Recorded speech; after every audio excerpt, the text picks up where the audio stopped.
የላቀ ስኬት ራሱን የመግለጥና የዓለምን ትኩረት የመሳብ ተፈጥሮ እንዳለው ሁሉ በጠቅላይ ሚኒስትር አብይ አህመድ መሪነት ኢትዮጵያ ያስመዘገበቻቸው ሁለንተናዊ ድሎች ዛሬም በዓለም አቀፍ መድረኮች በጉልህ እየተደመጡ ይገኛሉ። በቅርቡ የአፍሪካ ህብረት ጠቅላይ ሚኒስትሩን የሰው ሰራሽ አስተውሎት ወይም AI እና የዲጂታል ጤና ሻምፒዮን አድርጎ መሾሙ ኢትዮጵያ በዲጂታል ትራንስፎርሜሽን ዘርፍ እያሳየችው ላለው መርታ ትልቅ ማረጋገጫ ሆኗል። የሹመት ቀደም ሲል ከተገኙት እንደ የተባበሩት መንግስታት የምግብና እርሻ ድርጅት ወይም ፋኦ የአግሪኮላ ሜዳሊያ የላቀ የአፍሪካ መሪነት ሽልማትና የኢጋድ የቱሪዝም ሻምፒዮናነት እውቅናዎች ጋር ተዳምሮ የኢትዮጵያ የመሪነት ሚና ከሀገር አልፎ አህጉራዊ ተጽዕኖ መፍጠር መጀመሩን የሚያሳይ ሀቅ ነው።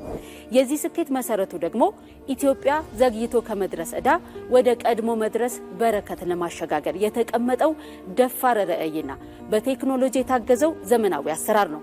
ኢትዮጵያ በአፍሪካ የመጀመሪያውን የሰው ሰራሽ አስተውሎት ኢንስቲትዩት የመሰረተች ሲሆን በዓለም ሁለተኛ የሆነውን የAI ዩኒቨርሲቲን በመገንባት ሂደት ላይ ትገኛለች።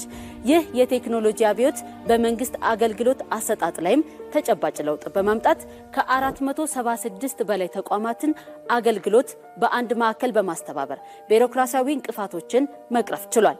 ከ41 ሚሊዮን በላይ ዜጎች የፋይዳ ብሔራዊ መታወቂያ ባለቤት መሆናቸውና የሞባይል ገንዘብ ተጠቃሚዎች ቁጥር መጨመርም ኢትዮጵያ ወደ ዲጂታል ኢኮኖሚ እያደረገች ያለውን ሽግግር የሚያፋጥን ነው።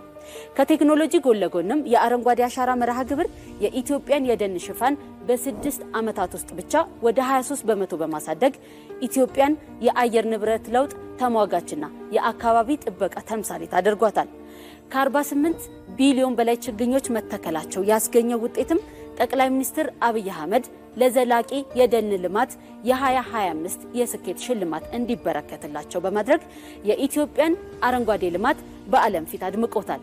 በሌላ በኩል በግብርናው ዘርፍ የተመዘገበው ታሪካዊ ድል በጉልህ ይነሳል። በስንዴ ምርት የምግብ ሉዓላዊነትን ለማረጋገጥ የሚያስችል አመርቂ ውጤት ተገኝቷል። በ2010 ዓመተ ምህረት 27 ሚሊዮን ኩንታል ብቻ የነበረው የስንዴ ምርት በ2017 ዓመተ ምህረት ወደ 280 ሚሊዮን ኩንታል ማደጉ ኢትዮጵያ በምግብ ራሷን ለመቻል የደረሰችበትን የከፍታ ደረጃ ያሳያል። ይህ ውጤትም ጠቅላይ ሚኒስትሩ የፋኦ ከፍተኛ የክብር ሽልማት የሆነውን የአግሪኮላ ሜዳሊያ እንዲቀበሉ አድርጓል። ከግብርናው ባሻገር የቱሪዝምና የከተማ ማደስ ስራዎች ኢትዮጵያንና የአፍሪካ ቀንድን ተመራጭ የዓለም የቱሪስት መዳረሻ በማድረግ ዘርፉ የሥራ ዕድል ፈጠራና የቀጠናዊ ትስስር ሞተር እንዲሆን አስችሏል። በአጠቃላይ በዲጂታል ፈጠራ፣ በአካባቢ ጥበቃ፣ በቱሪዝምና በግብርና የታዩት እነዚህ ድሎች ጠንካራ አፈጻጸም ያለው አመራር ሲኖር የሚገኙ ውጤት መሆናቸውን ያስመሰከሩ ናቸው።